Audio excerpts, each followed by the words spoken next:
Film Show. Cambridge Radio.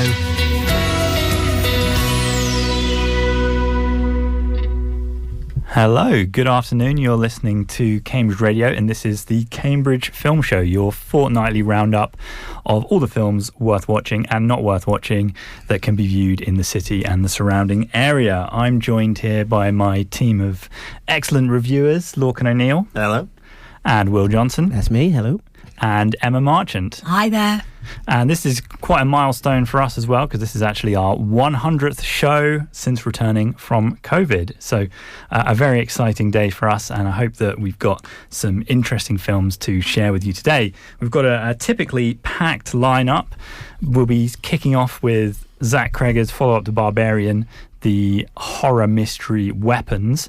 We'll then be taking a trip back to the early noughties with a sequel to Freakier Friday.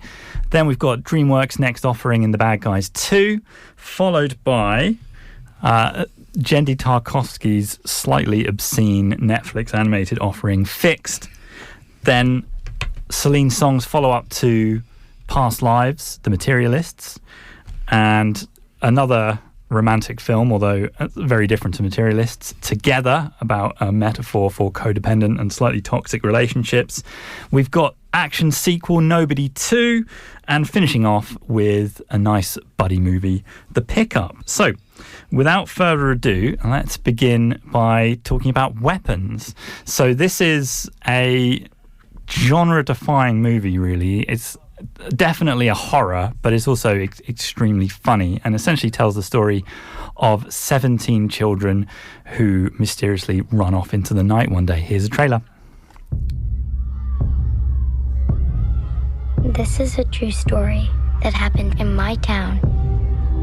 So this one Wednesday is like a normal day for the whole school. But today was different. Every other class had all their kids.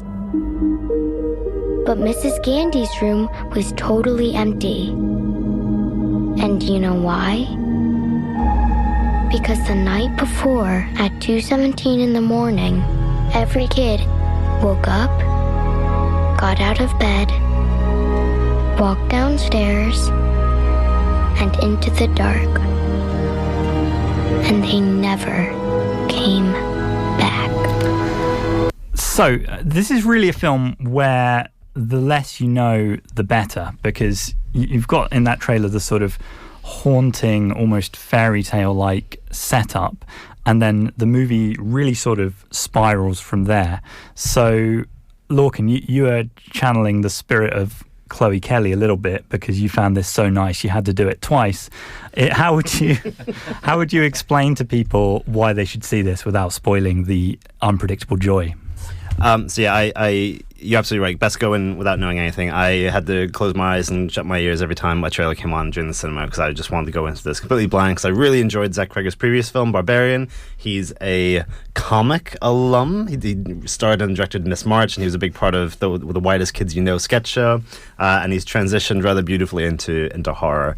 And the one thing I will say before going into any further details is that it is more comedic than the trailers might see. If you're looking to see a edge of your seat, really tense, completely 100% atmospheric horror, you might be off-put by actually how laugh out loud funny quite a lot of moments are, but it is still very scary.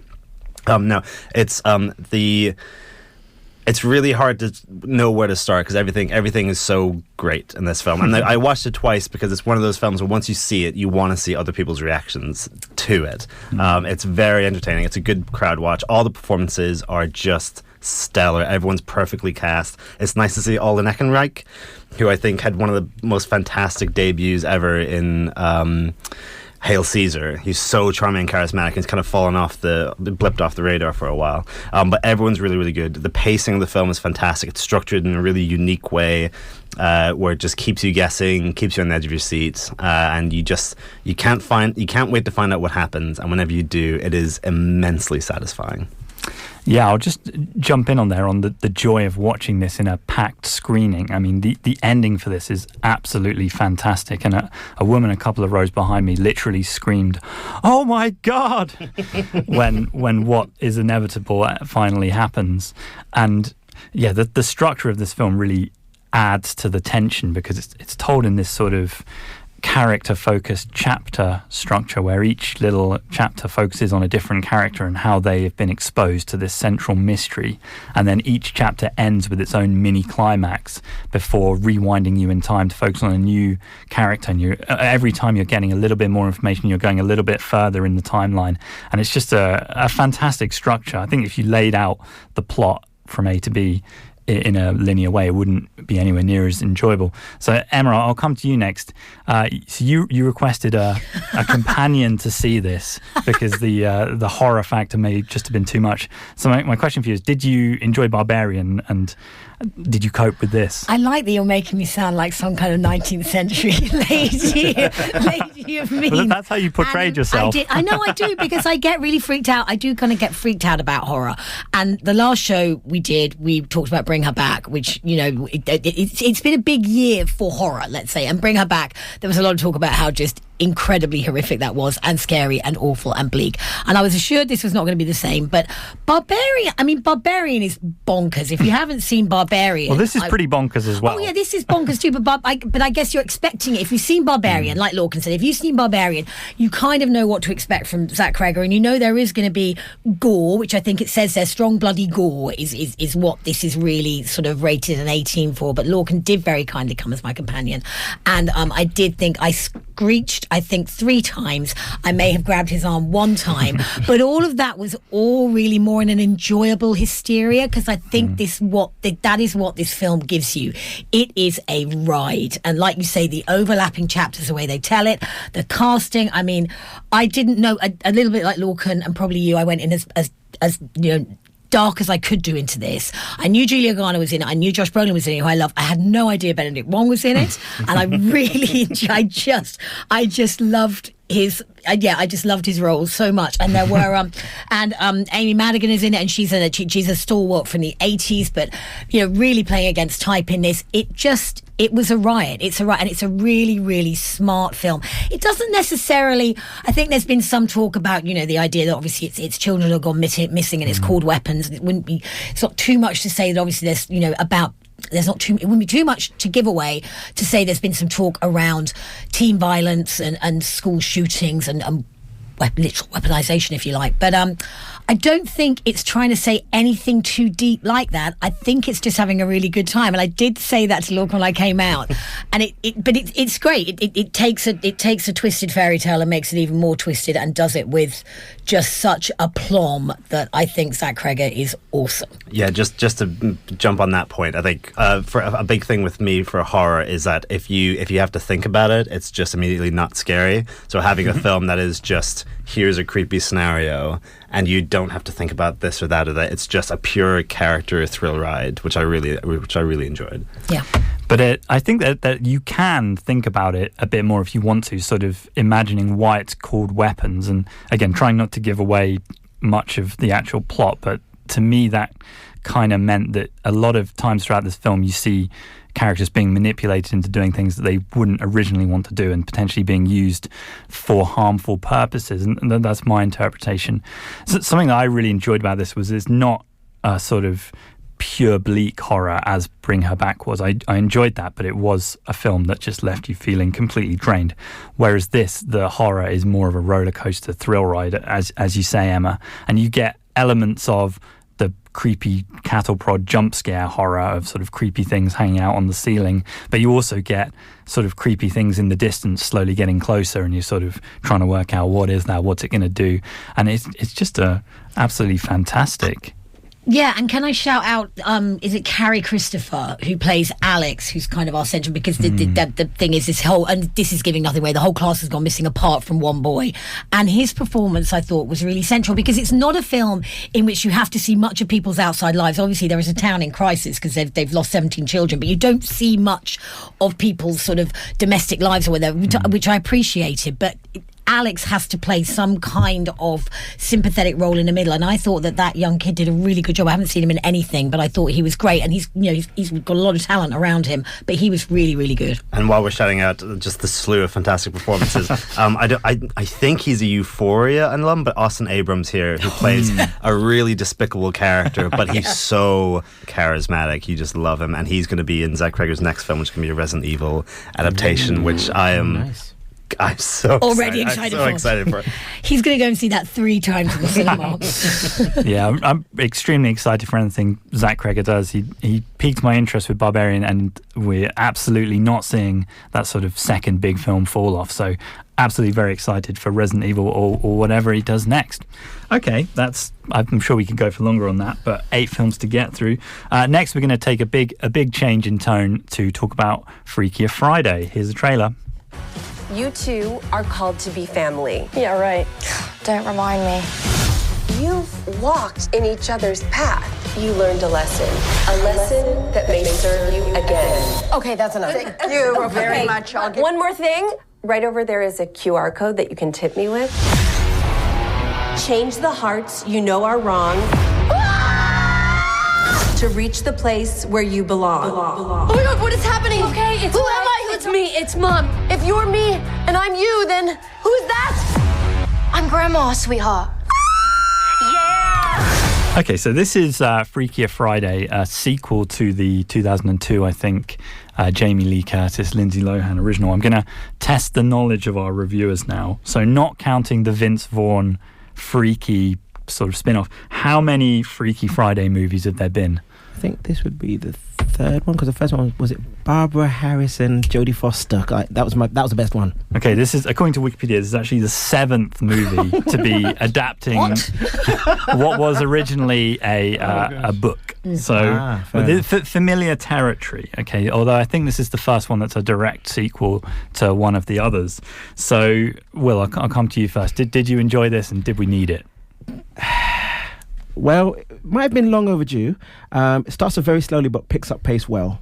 But instead of 2 people switching places, ends up being 4 of them, where Grandma switches with her step-granddaughter and Mum with her daughter, who try to live in each other's shoes until they can restore some sort of balance. So is that the original body swap of Lindsay Lohan and Jamie Lee Curtis? No, the original was Jamie Lee Curtis and Lindsay Lohan. This time it's Lindsay Lohan and her daughter, and then the step-granddaughter and Jamie Lee Curtis. Yeah. See, it was very confusing. It sounds very confusing. Yes. Well, obviously, that there's an impending wedding, and they've got to try and stop it.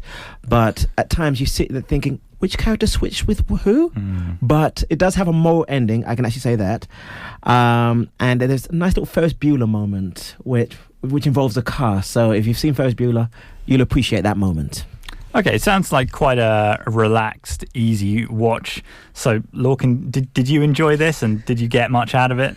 No, I did. I'd never seen the 2003 one, so I watched that. What? That's fabulous. That is such, that is such a lovely time capsule of a film. It was delectable. It's also really well written. And this one, this one starts off, and it's Hot to Go is playing, and I was like, oh, and you see Julia Butters, who plays Lindsay Lohan's daughter.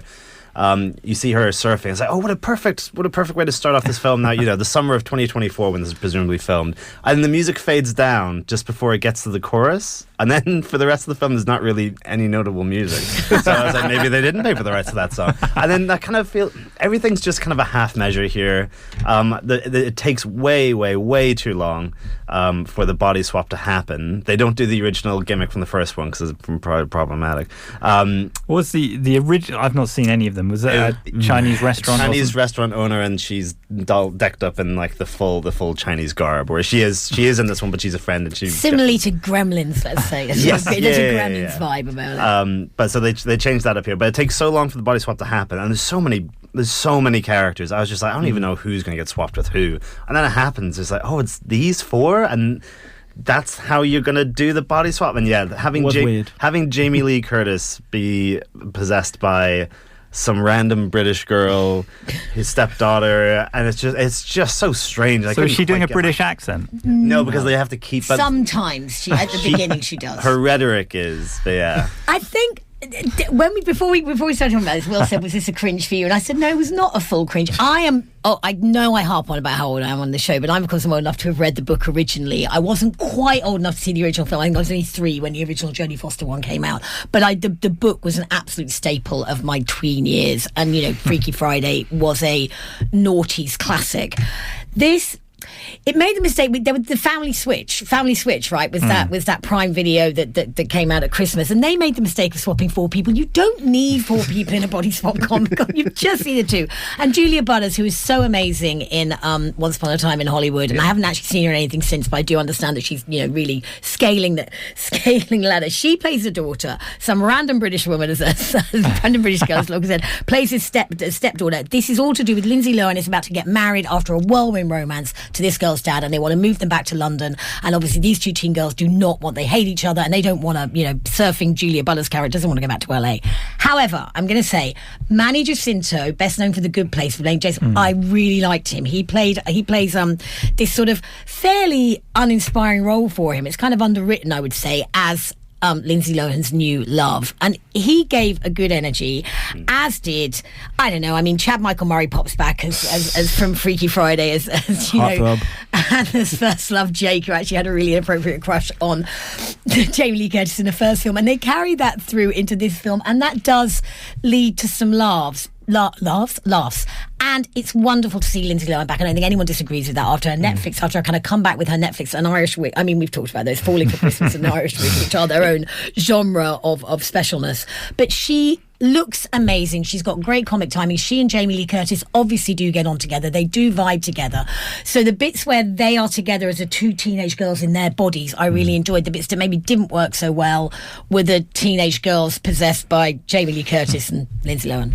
Just to say, I think there's a really funny joke in the original where Jamie Lee Curtis wakes up and it's just Lindsay Lohan in her body, and she says, "Oh my God, I'm the Crypt Keeper," which is like it's less a joke about being old and more a joke about teenage perception of middle age. This one has, I think, probably about 90% of the jokes are, "Oh my God, isn't it awful to be old? You lose your teeth, you have to wear diapers, you can't see," and it's like, it's not jokes about perceptions of being old. It's just non-stop kind of old shaming. Only funny old joke was the fact that Jamie Lee Curtis and her husband Mark Harmon have to go and be in a pickleball tournament, and I was entertained by the fact that and then Aquafina pops up for like literally 4 seconds. It is Aquafina. I didn't know. It was Aquafina, definitely, yes. Honestly, She doesn't Glenn, even can seem you to be miss it? Which credited. is bizarre. Aquafina pops up as a sort of comedic commentator on that, and she's like, "Pickleball is just tennis for disgustingly old people," and that did make me laugh. But yeah, you're right. The old jokes got pretty old. And I would say stay for the outtakes as well at the end. Okay, yes. I've heard there's a nice sort of filming the outtakes bit, which I think always goes down well, and would like to see more movies do that again. So I'm going to hand over the hosting duties to Lorcan just for The Bad Guys 2, because I'm the only one that's seen it, so handing over. Yes, so let's do a double bill of some naughty dogs. Things sure have changed. Not everyone believes it, but the bad guys went good. And we cannot wait for society to welcome us with open arms. Aren't you a notorious criminal? Yes. No. Maybe. Sorry, nerves. It hasn't been easy with a reputation like ours. You want to work at a bank? Why not? Some of my best memories are at banks. You robbed us 3 times. Duh. That was this bank? So, The Bad Guys 2, this time they find the heisting canines are struggling to trust and accept their newly minted lives as the good guys when they're pulled out of retirement and forced to do one last job by an all-female squad of criminals. Matt, I don't know if you've seen the original. I actually haven't seen the first one, no. How was it watching this, not being unfamiliar with the territory? I feel like you've obviously missed some stuff, but it's very easy to sort of jump back in, or jump in for the first time as I was. It sort of opens with a wonderfully realised sort of Fast and Furious meets Ocean's 11 style heist, where you get to see the gang as they were and as they presumably were in The Bad Guys 1, and then we get the contrast with their new life as the good guys, where it's much harder to get a job because you can't get a job in a bank because you've robbed all the banks. So it's easy to pick up with what's going on. The character work is fantastic, the voice work is great. I'm actually a big fan of this as a plot kind of structure, where you've got the sort of opposites of your protagonists as the sort of villains, much as in Fast and Furious 6, where they sort of introduce the exact opposite of the Fast gang. And that's kind of what's going on here. You've got the original bad guys who, I don't think any of them are actually dogs, unfortunately, to ruin your little naughty dogs lead in. But you've got Sam. Is he not a wolf in this? Oh, he's a wolf. Yeah, I guess you could call a wolf a dog. Off the hook. Canines, if you'd said canines. And that was a bit confusing to me, because I wasn't really sure why they're in this world of humans, but some people are animals, and it didn't seem to have any barrier towards having sort of interspecies romances. But I guess I won't go down that particular rabbit hole. It's just a lot of fun. I mean, DreamWorks, I think, have for a while now really supplanted Pixar as the kings of animation. I struggle to think of a Pixar movie I really enjoyed recently. I mean, Inside Out 2 was all right, but DreamWorks have done, well, this now and Wild Robot and the Kung Fu Pandas. And yeah, DreamWorks has just been really top for a while, and the stylishness of the animation when they're doing these heists, they do get drawn back into the bad guy life relatively quickly, as is inevitable, but it's just very cool. It's just like watching a Fast and Furious, but scaled down to be aimed at kids. And I had a great time watching this. Really, really fun. I've seen some kind of criticisms more lately about how animated films used to be voiced by professional voice people, and here you've got kind of a who's who A-lister: Sam Rockwell, Awkwafina, Anthony Ramos, Richard Ayoade. Does it feel like a perhaps a Trolls or a Sing, where it's just famous familiar voices rather than good voices, or do they get along quite well? No, I think that's a fair point, because you always have to think about the marketing of a film, and you need names on the poster. But I think these guys do a particularly good job. I mean, I'm a big Mark Maron fan. I've been enjoying watching him in Stick on Apple TV, and him playing as sort of a hippie snake is a little bit against task, but he brings his kind of trademark bizarre humor to it. Richard Ayoade, he's, I think, returning as the villain from the previous film. He probably gets the most significant laughs in his few scenes. But yeah, everyone does a great job. I didn't get the sense that they were just getting names for the sake of the poster. I think that there's real chemistry in the cast, and real style and flair in the animation. And I would say absolutely check this out. Well worth taking the kids along to, and you'll have a great time. Nice. Well, Bad Guys 2 is a certificate PG, I believe, and it's playing at the Light.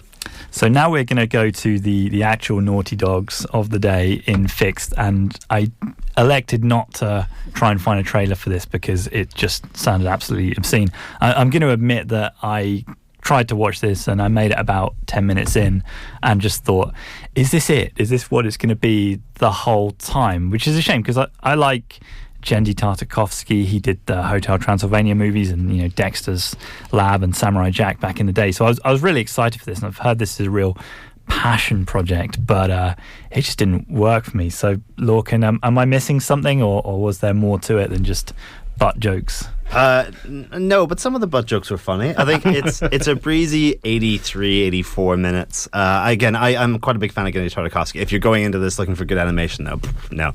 This is Genndy Tartakovsky has a film in production at the minute called Black Knight from Sony Pictures Animation. So the very cynical part of me is, did they just ask him to whip out some 80-minute comedy so they could help have confidence in that other project, perhaps? But I did laugh quite a bit. A lot of the jokes are repeated until they are just strung out to dry. The joke about Adam Devine's, who plays the main character Bull, humping grandma's leg. They should milk that joke for all it's worth and then some. But it is absolutely filthy. It is crass. It is in some places mean-spirited and bizarre. But I think there's enough dirty fun to have out of it. It's nice to see something this unapologetic, I suppose, especially coming from Netflix.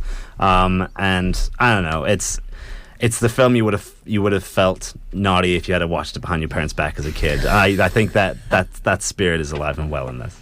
Yeah, I was sort of wondering as I was watching this, who is the target audience, because it seemed too crass and obscene for kids, but maybe I'm just getting old, but I just wasn't getting on with it at all. So Will, I'll come to you next.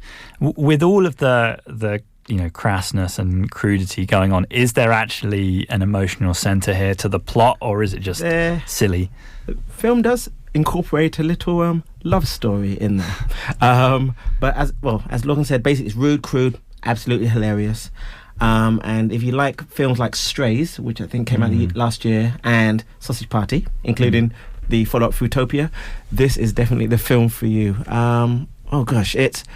I wouldn't actually let any of my kids I work with watch, even though it's 15, even though all of them are over 16, I wouldn't actually make them watch it because, trust me, I think I'd probably get in trouble. But definitely the target audience would be us, juvenile men. Okay, Emma, I'll come to you next. So, Men. That's a juvenile. No, because you say juvenile men, or juvenile women work as well. Sorry, go on. There's a few good names in the cast here. I do quite like Adam Devine. I loved him in the original Pitch Perfect, and obviously Idris Elba's a real prestige bit of casting for this. How did you feel the voice cast got on? I really liked it. The voice cast is great. It's also Catherine Hahn playing Honey is also brilliant, and Fred Armstrong playing Fetch. And I think it's Bobby Moynihan. Is it Bobby Moynihan who plays the dog whose mother dresses up? I think this film is appreciated by dog owners. I am a dog owner, and there are some really neat jokes in there about dogs and cats and the way that probably dogs are really thinking, even though you think they are, your best friend and how adorable they are, and it really what they're thinking about. See, I preferred that from Secret Life of Pets. A little bit more my speed. Well, I mean, it is absolutely filthy, which, as both Lorcan and Will have said, and you had to turn it off after 10 minutes. But I think it's more than just a love story. There is a really sweet message here about the fact that you should be who you are, because obviously Bull is off. The whole premise is he's off to go and be neutered, and this is his last night of freedom before he has to say goodbye to his testicles forever. And in his head, they are like little friends, and there are some really funny bits of animation. Yeah, exactly. And Honey, his long-time love, is a show dog who lives next door. She's a show borsoi, I think. And it's just this idea of show dogs versus mutts versus this dog that likes to get dressed up by, and then has his own Instagram account. Because, if you have a dog, you will find out that Instagram is packed full of people who like to, monetize their dogs, if you like. So I think there's more to it than just let's be out and out filthy and watch dogs having sex for an hour and a half. Yeah, because that opening segment of Bull just relentlessly having sex with the grandmother's leg and then going around the whole kitchen like with his butt on display. It's just like, what is this? I mean, it's kind of cool animation style, but I was just thinking there's nothing here for me. Well, yeah, no, I think there's a lot of energy to the animation. That's the one good thing you can say about the animation, is that Gendy Tartakovsky brings his trademark, just lots of movement. It gave me a Top Cat vibe. I'm not going to lie. I had a whole... You remember Top Cat from the 60s? There was this kind of 60s, 70s, who were a gang of alley cats, obviously. It had that kind of... It had a sort of throwback feel, which I really appreciated. I think I got more Fritz the Cat out of this one, because there's a lot of drug misuse as well. Oh yeah, gosh, yes. Yeah, it's. I reckon my kids who are 15 now. My goodness, I can say that they're illegal. I mean, let's face it. I've let them watch things illegally for a long time, only at home, obviously. But 15, 18, and 18. I think they'd have a good time with it. But I think if you're in the right mood, Matt, I think maybe it's a mood thing as much as anything. And if you're just prepared to say, you know what, this is what it's going to be, you'll have a good time. Yep. Oh, okay. Well, I'll have to take your word for that. I again struggled to get through it, but that's fixed. It's Certificate 15 and streaming on Netflix. We're going to throw over to the ads now. Cambridge Radio. Sunday nights descend into the world of indie music with Stagger, the alternative music show with rap, electronica and experimental music. I'm Tom. I'm here with you for the whole load of fantastic music that I really, really hope you enjoy. It's your backstage pass to the indie music scene. And they're also on the bill. And then before that, we had a live version of Your House Has Ghosts, a favourite track of ours. Great track. What a lineup that is. It is a brilliant night. Stagger, online whenever you want, and Sunday at 10 on Cambridge Radio. If you're over 60, now's the time for luxury retirement at Rangeford's Strawberry Fields in Stapleford. Make friends in their vibrant community.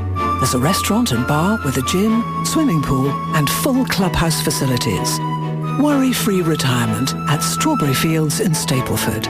take a tour of their show apartments, and make it your place to call home. RangefordVillages.co.uk. Exclusively for over 60s.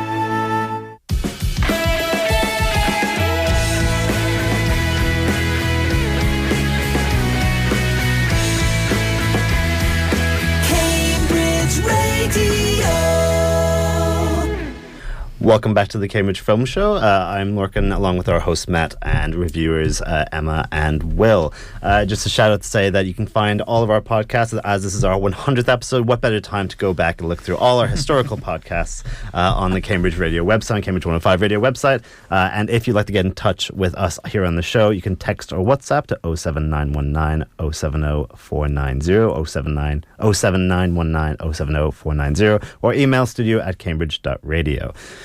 Now, here's a quick trailer for Together. What's going on? I don't know. Since the move, Tim and I haven't been on the same page. Please, do you love each other? Maybe we're just complacent. Imagine I do. I think about you day and night. It's only right. Well, you know, complacency can sometimes simply be so happy together. Harmony. So, years into the relationship, Tim and Millie find themselves at a crossroads as they move to the country, with tensions already flaring. An encounter with an unnatural force threatens to corrupt their lives, their love, and their flesh. So, Matt, this is starring Dave Franco and Alison Brie, who are a real-life couple. How did this... Do you think this has a lot to say about relationships, or is this just a fun time? Yeah, I think this does have a lot to say about relationships, certainly more than the next film we're about to cover, but I'll leave that for a few minutes' time. Essentially, I mean, you could see this as just a creepy sort of body horror, but I think there is a lot to say here about codependence in relationships and how does your relationship change when you're together a long time, because, you know, in the film, Tim and Millie, who are Dave Franco and Alison Brie's characters, have been together for something like 10 years, and they've gotten to the point where if the other person has a skill, they've given up on developing it themselves. For example, Millie does all the driving, Tim does all the cooking. It's pretty standard relationship dynamic, but it's about how do they feel trapped by this if they can't leave, because then they'll be leaving an essential part of their own skill set. So I thought, yes, it does have a lot to say about relationships. So it's obviously, we've said it stars Dave Franco and Alison Brie. It also, looking at the cast, this also has often MVP Damon Harriman. Is there much of a ensemble cast here, or is the majority of the film just Franco and Brie? No, it's really a double header for Franco and Brie about how their relationship develops as a result of this strange thing that begins to happen to them. Essentially, whilst out hiking in the woods, they find a mysterious cave. For some reason, Tim decides to drink the cave water, and then they begin to have this almost gravitational pull towards each other. And if they do end up touching, they'll almost stick together and begin to merge. There's a quite fun running gag about the first time this happens, and Tim says, "Oh, it's probably just mildew," and then mildew just keeps getting referenced throughout the film, which I found very, very funny, even if it is very silly. We do get a bit of Damon Harriman, who I think is a fantastically creepy presence, initially as an innocuous colleague of Millie, but becomes a little bit more as the film goes on. I want to shout out a few really good things that I enjoyed. It's a return to practical effects in horror. There's a lot of nasty, sort of grungy body melding that's going on in this. Unfortunately, it does go a little bit CGI towards the end, but before that, you've got some really nasty CGI, and some really nasty practical things going on. It does wimp out on the gore a little bit. There's a moment that's heavily foreshadowed and indeed heavily displayed in the trailer, and just when you think this is going to be really nasty, it kind of just cuts away. And I wonder if that's a cut afterwards just to get a lower certificate, which is a bit of a shame because I am a bit of a gore hound. Also, it's really impressive stunt work as they're kind of being drawn together by this force, and they're trying to grab onto banisters or bits of doorway to try and hold themselves apart. The stunt work in particular from Alison Brie's stunt double is incredibly wince-inducing and painful, as they're sort of being almost folded in half as they're dragged together. So yeah, there's a lot to like, and it does have a lot to say about relationships as well. So just to end, so we got body horror, we got some comedy, you got some gore. Is this a good date night movie? I think if you're willing to have some tough conversations that might relate, then absolutely, I'm definitely going to watch it with my wife to see what she makes of it all. One final bit of a very fun soundtrack choice at the end, a Spice Girls song, which I won't steal, but if you think carefully, I'm sure you can imagine which one. Well, that's Together. It's Certificate 15, and it's playing at all 3 Cambridge cinemas. So next up, we've got another relationships movie, Celine Song's much-awaited follow-up to Past Lives. Here's a trailer. Hey, are you single? I'm a matchmaker. Give me a call if you want to meet somebody. I deserve someone who fulfills all of my criteria. Nothing over 20 BMI. I don't want someone who likes cats. I'm trying to settle. I promise you're going to marry the love of your life. Some boys kiss me, some boys hurt. How many marriages are you responsible for now, Lucy? 9. If the girl asks for a tall drink of water with a salary over 500 grand, Always Mr. Right. you deliver. You're the matchmaker. Okay, so I think there's a lot of expectation with this film because Past Lives, amongst people on this show in particular, was one of the most enjoyed films of the year. Was it 2 years ago? I think it came out. So another film written and directed by Celine Song, exploring modern relationships, this time in the context of luxury matchmaker in New York. So expectations were through the roof. I really wasn't a fan of this, so I'm going to come to Will first because I know you like this one. So can you tell us what you think this got right? Well, I was actually thinking Materialist would just be the run-of-the-mill rom-com drama. I was prepared to rip it to shreds, but after sitting down with my other half, M, I suddenly had a change of heart and realised this film was actually good. But obviously, I'm sure you guys will actually say something different. The film focuses on an ambitious matchmaker who has her own ideals of what she wants in a man. And then she meets her unicorn, who played by Pedro Pascal. And she's now stuck between him and her imperfect ex, who's played by Chris Evans. But then I just sat there thinking, he is like pretty perfect, to be fair, though. Well, in your eyes, yes. Yeah, well, he isn't just an average guy. No, but I just sat there thinking of Marvel because you had Madam Web, you had Mr. Fantastic, and you had Captain America. But the film, I looked deeper into it, and the film actually highlighted the joys of blind dating, yet the perils of the dating world now, where you see all the bad things that happen, how people have so many expectations. And some of them are just unrealistic, but everyone has this idea of what they want, yet they don't actually see the perfect in the imperfections. So that was my view of it, and I liked it. Okay, Emma, I'll come to you next. So I've seen this described on the Rotten Tomatoes summary as a mature deconstruction of the conventional rom-com. To me, it felt a little bit more like Good Charlotte's Girls Don't Like Boys, Girls Like Cars and Money. So where do you fall on those two spectrums? I mean, if you want to call it what was that, a mature deconstruction? Well, I think it's deconstructed and it's not funny and it's not romantic. So there was no rom and no com. I was absolutely in the realm of the people who loved Past Lives, and I was so excited. I thought Past Lives was just a beautiful, delicate story. Also a love triangle, of course, between Greta Lee's character caught between her love from her South Korean childhood and the American that she's met, having emigrated to Canada and then to New York, and she married this guy, but it was for a green card, but they have fallen into a kind of into love. It was just beautifully told, and New York was its own character. I think I struggled from the very beginning in this because actually I don't know anybody who has used a matchmaker or even is a matchmaker, or already I was like, what am I? Am I like 100 years ago? I did look this up. Satire? Apparently it's 15 grand for 6 dates. Okay, well, Wow. I mean, maybe that's why I don't know anybody who does it, because of course we have Bumble, Tinder, and all the rest. But anyway, and I think so from the beginning I was like, okay, I'm taken out of this because this feels like it's maybe satirical, but it's also trying to be incredibly earnest and sincere. And I didn't feel there was any chemistry between the three main characters. And I'm on the fence sometimes with Dakota Johnson. I didn't see Madam Web. I know that did not do so well for her. But I've seen her in plenty of things, and I think she seems like a charming person in real life. She is obviously a classic Nepo baby, you can't lie about that, but she's also a charming screen presence. But in this, she just left me cold, and I couldn't understand why such dishy prospects as Chris Evans and Pedro Pascal would either be that interested in them.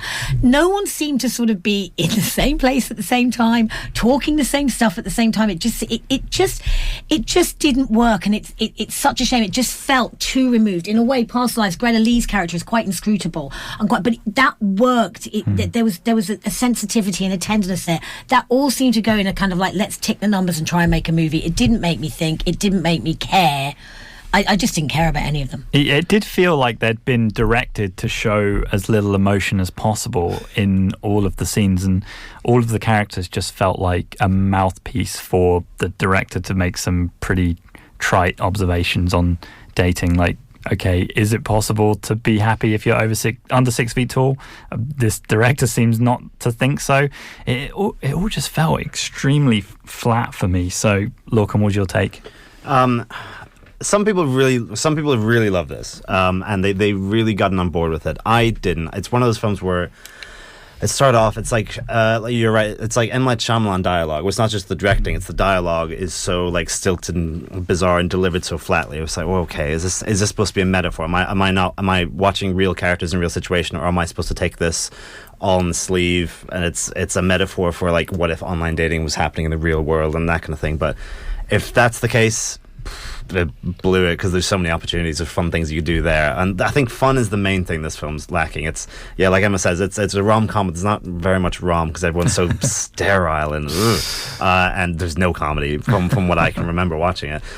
Chris Evans is horribly de-aged. I thought it would have been really nice if they, like at the end of the film, like Chris Evans like snaps his fingers and the de-aging stops and he gets comfortable with his age, and it's a message about material and not caring. But no, he's just digitally de-aged. And like Emma says, you really need lots of shots of, for a film about dynamics between people, you need shots of two characters together in a room talking. But it's all just over the shoulder, and there's very little reaction shots, and it is just constant monologuing rather than dialogue. It's just constant monologuing to each other, which I found really off-putting. So I think, I'm not sure why some people really seem to grasp onto this and get it, and I wish them the best of luck, and I'm glad they found something. But this wasn't for me. I think it's more the date. I think it's more the aspect of dating. I think obviously Matt does have a point with, obviously it was just monologuing, but I think it was more the perils of dating and of just seeing the experience I've been through, or other people have been through. So I think that's what I actually saw it from that point of view. It just struck me as a bit of an incel movie. I mean, because all the characters are constantly talking about positions in the marketplace and your value, and it's sort of, you can't possibly be with me because we're not a good market match. And it's like, and no one speaks like this. I don't think anyone thinks like this. If you're going to make a film, I think, like you say, which doesn't really have any truth in it for the audience it's being made for, then you've got to make it with more fun or more personality, and so it lacked on. Because like you say, I don't know anyone who's paid £15,000 for 6 days. I'm sure they're out there, but they're also probably not going to the multiplex on a Friday to try and watch a rom-com. So make that film, but then make it better. And I do want to say once again, I loved Past Lives. So I urge anybody who hasn't seen Past Lives to watch Past Lives. This was just such a disappointment. I think the thing that really kind of hit home for me that this just wasn't working was that Dakota Johnson's character has a client who's meant to be just this normal woman just looking for a nice man who makes over 150k, and it's like, well, that's not normal. Like, most people don't make that. It was incredibly frustrating. I think I really hated it. Okay, let's move on to Nobody 2. So this is the latest film in the Nobody franchise, and I wonder if it's a case of, when you don't know what to do with your characters, send them on vacation. Here's a trailer. Who is this nobody? Take him out. Hey! They're coming after our family. Go fix it. So what happens? Just another master's vacation. Let's do this! I just want a break.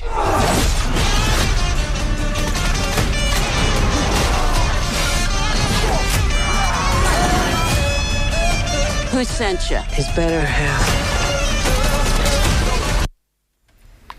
Okay, so Nobody 2, sequel to the sort of sleeper hit from, I think, 2020 of Nobody, where if John Wick's busy, you better call Saul and get Bob Odenkirk to come and do some mayhem for you. I really enjoyed Nobody. It's directed by Ilya Naishula, who has done Heads of State this year, which I think is probably the best action movie of the year. He's handed the reins over to Timo Tjahjanto, who is Indonesian sort of horror / martial arts action filmmaker, who I'm a big fan of. I think he did one of the best action movies of last year with The Shadow Strays, which you can catch on Netflix. So, Lorcan, how does Timo do with the reins? Yeah, I'm a big fan of Timo as well. From I think watching at a film festival the night comes for us in 2018 was an absolute blast to watch that with a crowd. He's definitely one to get the blood pumping and get some really good thrills going.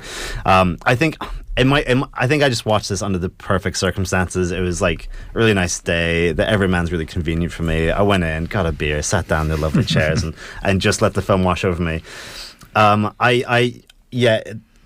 Nobody was a sleeper hit for me. I didn't catch it until it was, available on home releasing, and I just watched it out of curiosity because I just assumed it's going to be another kind of cringe John Wick rip. But it was impressive how dedicated Bob Odenkirk is and how not cringe it is to see him do action. Like, he's really kind of worked out for the part, and he seems dedicated to make the action look as plausible as possible.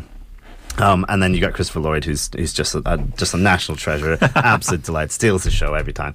So for Nobody 2, I like you said, the gimmick of it's a sequel, so they go on holiday, and the trailer very much played on National Lampoon's Vacation. I think so does the film, where it's just he is effectively Chevy Chase's character. He's just he's lost track of his family, and he just wants to get a good vacation. But wouldn't you know it, just the trouble follows him.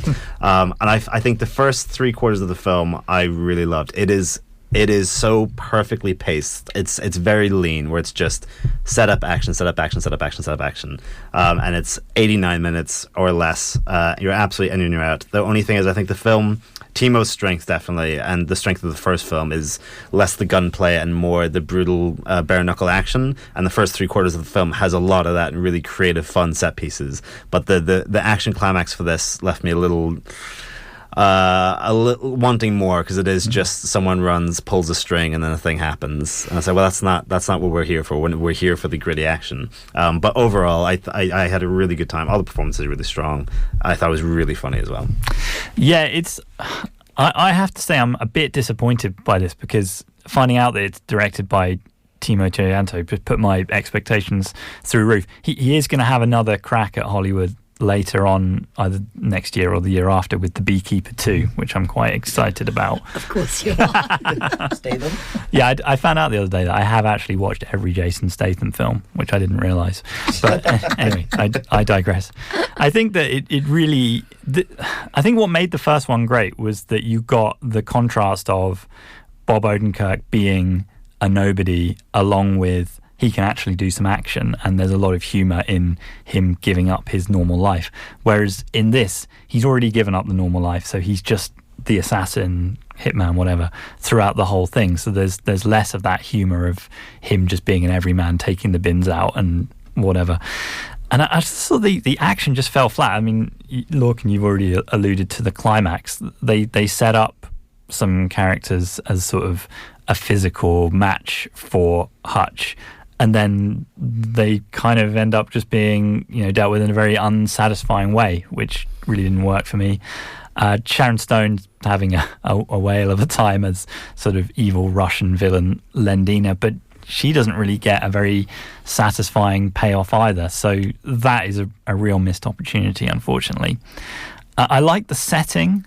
There's a great fight scene in an arcade, which kind of really took me back to my childhood on the seafront of Southsea, going in, seeing all the pinball machines and what have you, seeing them all get smashed up, and Bob Odenkirk hitting someone with the claw from a claw machine was cool. But ultimately, this is a 3-star movie for me, when the original was something really special. Lorcan, any final thoughts? I think it was more than that for me, because I think the first 3 quarters are so slick, especially because so often on the show we watch Amazon Prime films and Netflix films, and they're just unnecessarily so long because they need the streaming hours. The longer it is, the more hours it counts towards the algorithm, so the more successful the streaming platform appears. So everything has to be a minimum of an hour 52 hours. And so it's just nice to go into a film that was just it's heartfelt. You genuinely cared about the characters. I think Connie Nielsen and Bob Odenkirk actually have quite a lot of chemistry, and Connie Nielsen has a lot more to do here than in the first film. RZA, who I just assume skulks around film sets begging people if he can play a samurai. He's horribly out of place, but I'm just used to RZA being out of place in whatever he shows up in. Well, he's horribly out of place in the first one as well. And he's horribly out of place in the Kill Bill soundtrack. Yeah. But I think all the performances are quite good. Colin Hanks, who we usually see as a sweet, son of America's uncle, he plays a real kind of nasty piece of work here. And we don't even really get a payoff for him either. Oh, no, I think we do. I disagree. I actually think Sharon Stone's comeuppance were fairly satisfying for me. She doesn't get a good deal out of it. But again, Christopher Lloyd, there's a shot when they're on the road trip heading to this thing where it's the shot is just Christopher Lloyd walking out of a supermarket with a bunch of snacks, and it's just him mugging and dancing, and there's no point for that to be in the film, but it's so wonderful to see him just like Christopher Lloyd. He just walks out of the nursing home at the start, and all the old ladies are just like fanning themselves. It's he is a delight, and I think this is well worth checking out in the cinema to promote short, lean, slick action films. And if you're an action nerd like me who actually recognises the stuntmen and hench people, you may notice Swiss action legend Daniel Bernhardt is in this one, despite the fact that Bob Odenkirk already killed him in the big bus fight scene in the first Nobody. So I found that interesting. Something for the nerds to argue about. So that's Nobody 2. It's a 15 and it's showing at the Light and Everyman. And now we're on to our final movie of the day. We've got a good old-fashioned buddy movie in The Pickup. Here's a trailer. Route 5, get out there! You were supposed to retire? I'm moving on to a new career. You're pivoting this late? Well, how old do you think I am? Well, you're black, so you look 40, but you could be up to 90. Hey, yo, you seeing this? Pull over and you won't get hurt. We're gonna die. Calm down. Remember your training. Put your hands up! I took a 15-hour online course. What training? Here we go. This is essentially a heist movie, buddy. I want to say buddy cop. They're not cops. They're armoured car delivery men. So you've got Eddie Murphy. He's the old hand. He's 64 years old, which I didn't realise. He still looks very, very good for that. And there's a joke referencing that in the film.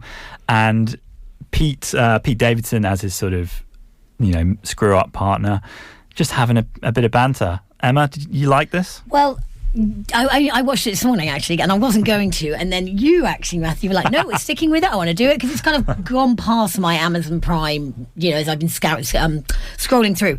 I think this is an example of what Amazon Prime does better than Netflix. Lorcan was just talking about how they're trying to make these bloated originals. I think Amazon Prime are much better at a neat... This is only an hour and a half, and it is fun. Within the first 10 minutes, there's a joke from Eddie Murphy that says, you keep your wife's name out of your mouth, which obviously harks back to the whole Will Smith, Chris Rock thing. And I was like, do you know what? This is pretty sharp. I'm here for it. I think, and it's Keke Palmer, Pete Davidson, Eva Longoria. What a joy to see her back, and actually in a part that allows her to kind of riff on what made her famous, I'd say, in Desperate Housewives, that kind of comic vibe. Okay. And Eddie Murphy, who I last saw on that Prime Christmas movie, The 12 Songs of Christmas, and he's just Eddie Murphy, and he does look amazing. He does the same shtick, but it works so well. And I thought that him with Pete Davidson being this kind of puppy dog enthusiasm, who I guess he's the one that gets him into all kinds of trouble by falling into bed with Keke Palmer in the first 5 minutes and not realizing that she is in fact organizing a nefarious crime. It was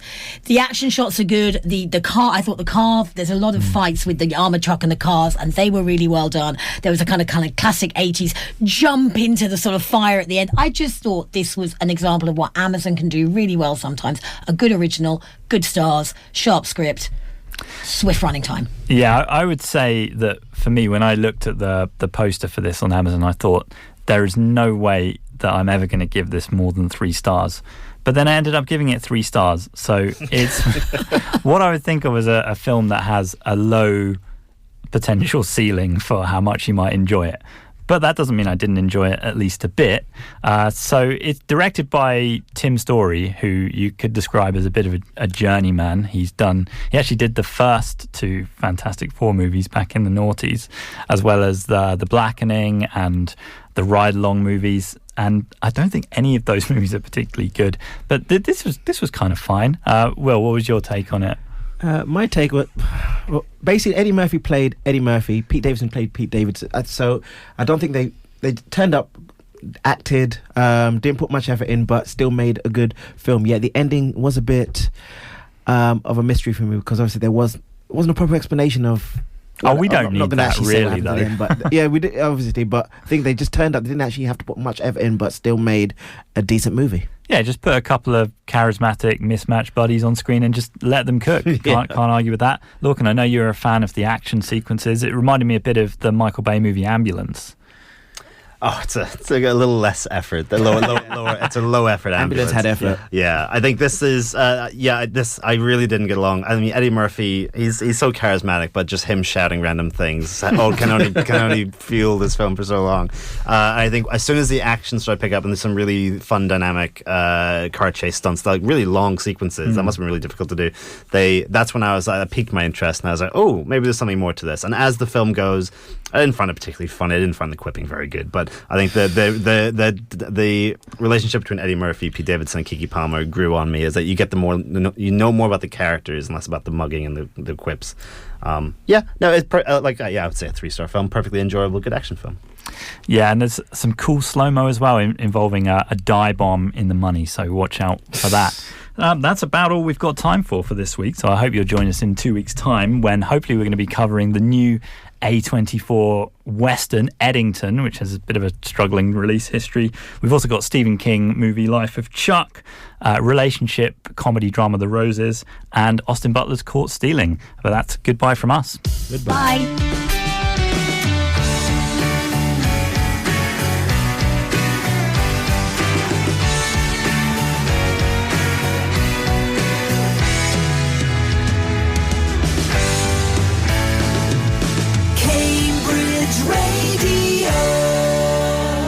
You know that feeling when your teeth are so clean your tongue can't stop checking.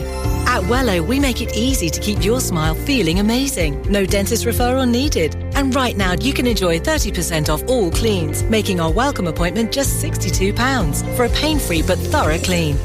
Get that Wello feeling at Station Place in Cambridge. Say hello to Wello. Book now at wellohello.co.uk.